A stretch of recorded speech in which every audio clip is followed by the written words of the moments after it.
pōuri te pō ki runga o Te Tauihu o Te Waka a Māui.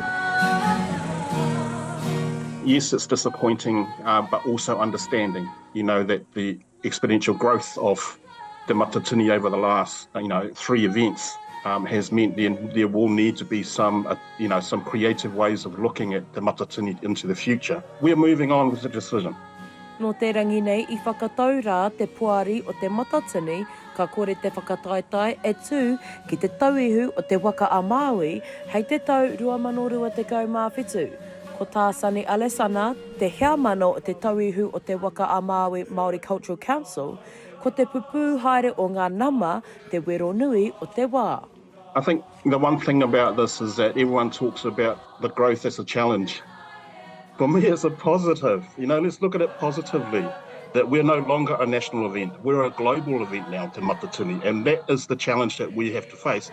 Ko tōna atu mātou te tīma o Tahu News ki ngā kaihaka o Waitaha, me te mea hoki ki hai rātou I whakai kia kōrero. Heoi anō, ko tā merita waitoa paki no ngā manua tāne, e pāheko ana te ngākau e kore te Matatini e tūana ki te Tauihu o Te Waka a Māui. Ko roa nei rātou e whakaatu ana I te manaakitanga mā roto mai I ngā kaupapa ko hori, me te mana ko hoki ka ki te tātou katoa I tērā āhuatanga ki te waipounamu a tōna wā. Anei etahi kōrero atu I a rānui ngārimu te heamana o te komiti ahurea ki Waitaha. Well, we're victims of our own success, really. So for it to continue the way it does, it needs to be in a place that is going to be able to host completely without any unforeseen interruptions. And I think that is one of the stresses of hosting it in Te Tauihu, with what we've seen with flight cancellations and ferry disruptions and things like that. Ko tā Herewini Parata, te heamana o te Matatini, I aro takingia e rātou te whakataetae, me te ruku hohonu ki ngā wāhanga matua. E karanga ana te whakataetae ki ngā rohe, ki te whakatūringa, hei whakauhi.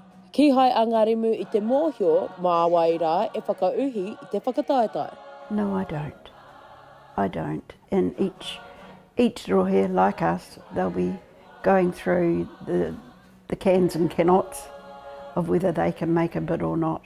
Well, I think for me, there's 3 rohe to go now in this current round, and I think we should keep to those 3 rohe, but make sure that we look at what the format looks like. Tāre ana te wā ka ki te ko wai ka tono atu mo te mana nui hei te tau 2027. Shikaila Andrews, Alapaki, Tahu News.